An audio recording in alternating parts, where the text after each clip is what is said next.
Je veux tes vêtements, tes bottes et ta moto. Bonjour tout le monde et bienvenue sur ce nouvel épisode de Alternate Ending. Bonjour, Dr. Silberman. Aujourd'hui, une nouvelle fois, on reçoit Morgane. Salut Morgane. Salut! J'aime bien m'incruster, je reviendrai tout le temps. C'est toujours un plaisir. Ça fait plaisir. Aujourd'hui, on va parler d'un film, on va dire... alors, je sais pas pour toi, mais j'aime plutôt bien ce film. Moi, aimais beaucoup. On va parler de Terminator 2. I'll be back. Donc, en fait, on va sortir deux vidéos. Une première sur la fin alternative, car oui, il existe une fin alternative à Terminator 2 qui a été tournée par James Cameron à l'époque.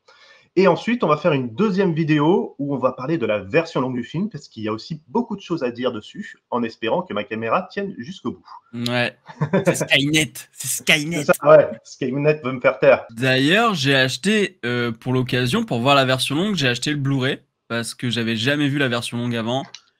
Et merci de m'avoir proposé, parce que putain, la version longue, il y a des choses à dire. Hein. Eh ben, de rien, et on verra ça très bientôt dans la vidéo suivante. Du coup, la fin alternative. Alors, on va reparler déjà de la version de base de Terminator, donc Terminator 2, pardon, donc Terminator 2 qui sort en 1991, réalisé par James Cameron, je pense que tout le monde est au courant. À l'époque, film le plus cher de tous les temps, enfin, sans parler de l'inflation, puisque Oui. Cléopâtre, avec l'inflation, dégomme tout le monde. Cléopâtre dégomme même Titanic, hein, c'est un film monstrueux. Et du coup, avant de parler de la fin alternative, on va parler de la fin de base du film. Donc, spoiler alerte, parce que si vous avez jamais vu le film, bah, clairement, il faut aller le voir. C'est une tuerie.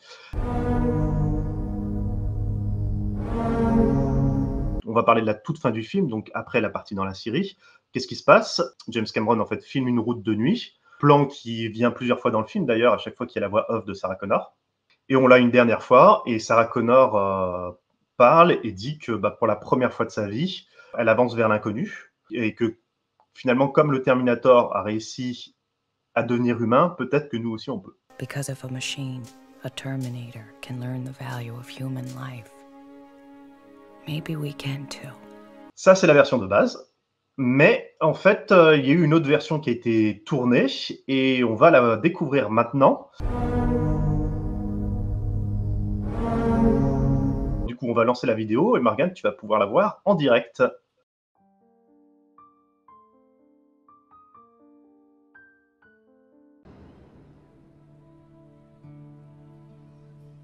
August 29th, 1997 came and went.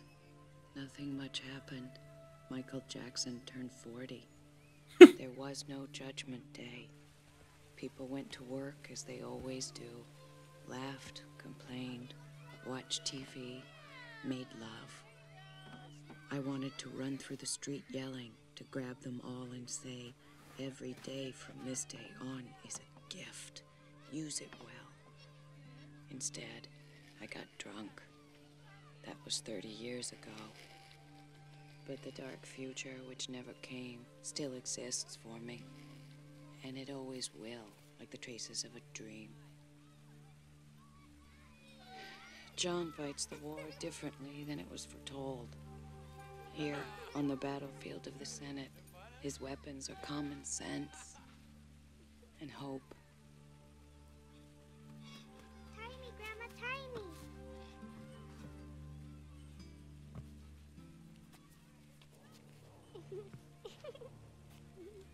How's that? Thank you, Grandma. The luxury of hope was given to me by the Terminator. Because if a machine can learn the value of human life, maybe we can too.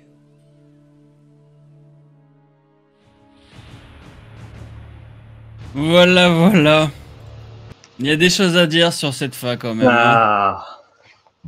Du coup, avant de donner notre avis, oh, je vois ton visage beaucoup de choses qui se sont passées. Oui. Mais je l'avais vu il y a très longtemps. Ouais. Et en fait, en la revoyant, je me dis, mais. Enfin bon, on va en parler un peu plus loin. Ouais. Du coup, de départ, c'était la scène qui était prévue pour la fin, hein, sinon il l'aurait pas tournée. Ouais. D'ailleurs, on peut voir que même les effets spéciaux ont été faits dessus, puisqu'on voit le plan de Washington futuriste, un peu fait à l'arrache, mais ça veut dire que Ils avaient travaillé les effets spéciaux dessus en post-production. Je pense que c'est du matte painting hein, d'ailleurs. C'est Là, pour ouais. le coup, Le découpage, on va dire, est pas ultra propre. Ouais. Du coup, cette version a été changée en post-production. Eh bah tant mieux. Hein. Du coup, oui, qu'est-ce que tu penses de cette version?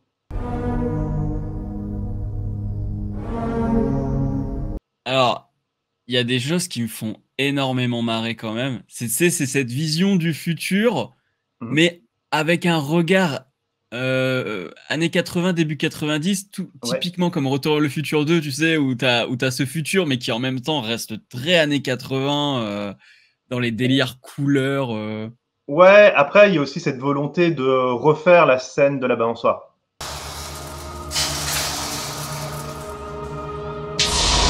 On répond tous à l'appel d'un bon barbecue. Ah oui, bien sûr. Qui Mais en explique, fait, ce c'est côté pour ça copier-coller. qu'il y a des choses qui sont bien. Genre, évidemment qu'elle a toujours ce trauma avec ce rêve-là constamment, des gamins dans le parc de jeux. Donc, Ouais. terminer là-dessus, en montrant que finalement, c'est pas, il n'y a pas de fatalité. Oui, bon, moi, je suis trop cynique pour aimer une fin comme ça. Moi, je veux la fatalité de Terminator parce qu'en fait, sinon, même d'un point de vue voyage dans le temps, ça foire. Alors que la fatalité, dans tous les cas, ça veut dire tu peux rien changer. Donc en Ah, mais fait, quand il le voyage dans le message temps, de c'est déjà Terminator 2. arrivé. Ouais, le message de Terminator 2, c'est l'inverse. C'est future is not set. Ouais, mais tu vois, la différence avec le premier, quand tu vois la fin d'origine, c'est une fin ouverte. Ouais. Tu te dis, bah oui, peut-être que l'humanité, elle comprendra, mais peut-être que l'humanité, de toute façon, elle est trop conne. Alors, du coup, peut-être que ça changera rien. Mais là, du coup, ouais, on a ce truc genre, tout va bien qui finit bien. Après, Ouais. ça permet d'effacer tout ce qui a été fait derrière en termes de film, parce que ça n'appartient plus du tout C'est un avantage. C'est un avantage. Voilà. Il y a que Renaissance, finalement, qui peut encore entrer dans le game. Ouais. Et qu'on peut voir comme préquel plutôt que suite, du coup. Oui. Mais là encore, ouais, il y a des trucs. Enfin, John Connor, sénateur. Non, moi, ça me dérange. Ça me dérange pas. Déjà, ça permet de revoir John Connor adulte. Oui. Moi, je l'aurais vu en prison. J'ai fait une bêtise. Je l'ai payé très cher. Oui, c'est vrai que bon, ils ont un casier judiciaire quand même, c'est compliqué, mais bon, Ah, après, c'est ouais. longtemps après. Hein, c'est, Ouais, mais même. Enfin, putain, quand tu vois tout ce qui s'est passé dans Terminator 2, tu te dis, mais à quel moment, de toute façon, le gars devient sénateur parce que il doit être accusé de meurtre avec sa mère. Il a 10 ans. Il a 10 ans dans Terminator 2. Ah oui, mais quand même. Enfin, c'est le genre de truc, ça passe pas inaperçu. Et même encore aujourd'hui, enfin, je veux dire, quand ils sont en 2020. Bah, 2059 du coup, parce que ça se passe 30 ans après 2029, je crois, ou je sais plus. Non, c'est en 2029, un truc comme ça. On s'y approche, Ouais. sachez-le.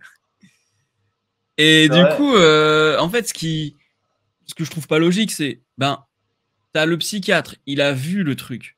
T'as les flics qui ont vu que tu pouvais pas buter ce mec. Et genre ça, c'est tombé dans l'oubli. Alors que d'un point de vue, c'est tellement surnaturel non, que normalement. ils ont fait disparaître ceci le 2. Dans le 2, ils font disparaître les preuves. Non, mais bien sûr, mais le témoignage. Oui, mais regarde, dans le 2, il y a les flics qui débarquent un moment et qui disent il y a ce gars en 84 qui a tué tout le monde dans le commissariat et qui savent pas quoi faire de l'information parce que. Oui, mais c'est différent, c'est que là, il y avait plus personne dans le premier. Dans le 2, t'as des témoins parce qu'il en bute aucun. Tous les flics qu'il a mis un gun une balle dans le genou et qui ont vu, ils l'ont mitraillé. Vraiment, c'est impossible de pas crever à mais ça. Ce mec, il a disparu en fait. Oui, mais le mec a disparu, mais on est quand même avec Sarah Connor et John Connor qui sont encore vivants. Donc, normalement, ils sont censés subir un interrogatoire. Et au bout de 30 ans, ce machin doit rester est toujours un mystère. Et donc, comment on se dit, ce mec qui trempe dans un truc méga chelou, il arrive à devenir, finalement, sénateur? Ouais, mais il a 10 ans quand il tombe. Autant je peux comprendre pour sa mère. Sa mère, non, je parle pas d'un point de vue, je parle pas d'un point de vue juridique. Je te parle juste d'un point de vue. Oui. Moi, un mec qui trempe dans un truc ultra chelou comme ça, avec des morts, des flics blessés, un mec qui survit à tout, je dis, mais il trempe dans un truc trop chelou. Moi, jamais de la vie, je voterai pour lui. Enfin, Ouais. mais voilà, après, ouais, c'est pareil. Enfin, c'est un clin d'œil, mais en même temps, je trouve ça con. Mais le sénateur qui porte des bottes limite militaires, alors que bah finalement, oui, il est plus du tout militaire, tu vois. Ça fait un clin d'œil à son J'ai potentiel même pas fait futur. gaffe à ce détail. Ah si, ouais, tu verras, il a des boots et il a Il a des même boots. le pantalon rentré dans les bottes. Ah ouais. Typiquement militaire, quoi. Mais avec le petit polo dessus pour le côté sénateur. Heureusement qu'ils ont pas pris cette fin pour moi, parce Ouais. que ça déconne pas mal, je trouve. D'accord. Moi, comment dire? D'un côté, ça donne ce côté conclusion du film et de la série aussi, parce que Ouais, du c'est coup, sûr. voilà. Ça montre que John Connor peut être un leader en fait dans tous les cas, et que son combat il va le continuer et d'une autre manière, en partant dans une autre voie. Mais personnellement, je préfère largement la fin de base. Pourquoi? Parce que la fin de base, il y a quelque chose que j'aime beaucoup dans cette fin, c'est que quand on retrouve Sarah Connor en 91, Oui, je sais, c'est pas 1991, mais 1995, je dis de la merde. donc c'est 7 ans après Terminator, c'est une femme qui est détruite parce que elle sait ce qui va se passer. Et cette fin de base, en fait, c'est une sorte de soulagement. C'est pour la première fois de sa vie, elle ne sait pas ce qui va se passer. Et c'est ça qui est incroyable. L'inconnu qui fait peur à tout le monde, pour elle, c'est l'inverse. C'est putain, pour la première fois de sa vie, elle peut avoir de l'espoir.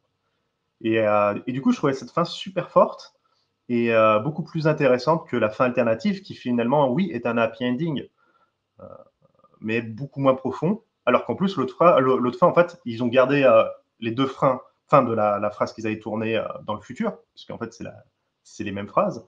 Et ils ont tourné ça en filmant une route, quoi. C'est vraiment le fait de manière ultra cheap, en fait, et éclairé par les phares de la voiture, et ça marche tellement mieux.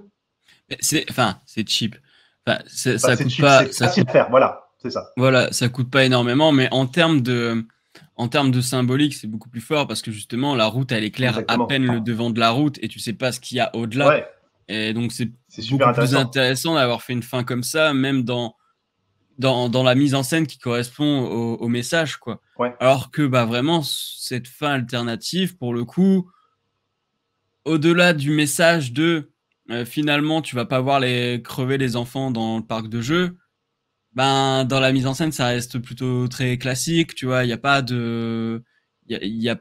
pas une mise en scène qui va corroborer beaucoup plus profondément avec le discours. Je trouve vraiment que la simplicité de la fin de base, c'est un plan, mais ce plan il résume tout. Alors que là, ben, on fait du maniérisme, tu vois. Parce que c'est beaucoup trop long. Il y a la petite caméra qui suit pour atterrir sur Sarah Connor. Il y a trop d'artifices. Je trouve ça trop artificiel, en fait. Même le maquillage de Sarah Connor est artificiel. Ah oui, c'est vrai que oui, le vieillissement. Donc, ouais. Ouais, après, les deux fins ont ce côté reprendre des scènes qui sont avant. Du coup, ben voilà, ça reprend la scène de l'apocalypse qui n'a pas lieu finalement. Dans la fin alternative, je parle. Mais c'était aussi très intéressant de reprendre en fait ce plan sur la route en fait qui revient plusieurs fois dans le film. Donc en plus, c'est même pas un plan qui arrive comme ça, on ne sait d'où. On est déjà habitué à ce plan, on sait à quel moment il arrive dans le film. Et c'est pour ça que je trouvais que la conclusion de base était super. Et finalement, oui, je préfère la fin normale à la fin alternative. Même si je trouve ça intéressant de pouvoir voir quelle avait été la vision de base du film et de voir que les autres Terminators n'auraient pas dû exister. Ouais. Après, ouais, moi, je me pose toujours cette question de, attends, si le futur n'existe pas, comment tu peux envoyer les Terminators et Kyle Reese dans le passé pour faire que John Connor existe? Enfin, tu vois. C'est le problème de Terminator 2. Le Terminator 2, à un moment, oui, il y a un souci puisqu'on apprend que c'est grâce au Terminator du premier que il y a eu le jugement dernier, et du coup, il y a un moment, tu mets la première timeline, il s'est passé quoi en fait? Mais c'est ça qui est cool avec cette théorie de voyage dans le temps, c'est que en fait, c'est une boucle fermée, tu vois. Ouais. Donc tu peux rien changer, et c'est pour ça que j'aime vraiment cette idée de t'as beau voyager dans le temps, en fait, c'est déjà prévu que tu voyages dans le temps. Le temps a déjà écrit ça, tu vois. D'accord. Et ça, c'est alors évidemment, c'est des choses. Ça veut dire que tu aimes Terminator 3, que je vois derrière toi d'ailleurs. Salaud. Il est là. Parle à ma main. Ouais, je suis pas trop un fan de Terminator 3, mais il se laisse regarder. Et c'est vrai que quand tu vois, par exemple, cette merde là-bas là que j'ai mis en Easter egg, et ben tu te dis, oui, on va quand même apprécier le 3, hein. Et puis peut-être un peu moins de Genesis et Dark Fate, voilà.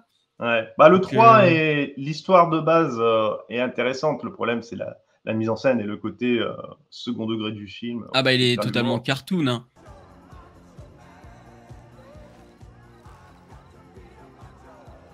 Voilà. On est plus proche du Buster Keaton que d'un Terminator. Et puis John Connor, sauveur de l'humanité, tu vois sa gueule dans le film, tu fais qui a envie de le suivre, quoi.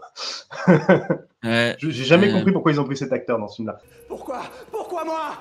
Mais ce sera peut-être le sujet d'une autre vidéo, on va dire, on parlera plus de l'ensemble de la saga. Mais du coup, voilà. Donc maintenant, vous savez à quoi ressemble la fin alternative de Terminator 2. Vous avez notre avis sur le sujet. Dites-nous en commentaire ce que vous en pensez. Pour cette première vidéo, on va finir là-dessus et on se retrouve très rapidement pour l'analyse qui va être un peu plus longue et je pense qu'il y a beaucoup de choses à dire sur la version longue de Terminator 2. En attendant, merci pour cette vidéo, Morgane. Merci à toi de m'avoir rappelé qu'il existait une fin alternative sans intérêt. D'ailleurs, la dernière fois, tu nous as pas présenté ta chaîne, donc je pense que c'est l'occasion de nous en parler rapidement. C'est vrai. Donc du coup, moi, ma chaîne, c'est Morgane et son ciné sur YouTube et sur Twitch aussi. Alors sur YouTube, je parle de cinéma, c'est évident, hein, c'est dans le titre. J'ai fait un mémoire sur Snyder et Stallone, donc du coup, j'ai des vidéos qui sont consacrées au sujet. Je fais toutes sortes de choses. Alors, au moment où cette vidéo sort, je pense que j'ai déjà sorti la mienne qui dit « Lettre au petit cochon, film antisémite ?» Donc, il y a plein de petits trucs comme ça. Ou alors, Projet Blair Witch n'est pas un film de found footage. Voilà. Oui, parce que le terme n'est pas bon. Le terme n'est pas bon. Et donc, oui, voilà. Et puis après, sur Twitch, je parle cinéma. Je travaille sur des choses pour Captain Watch.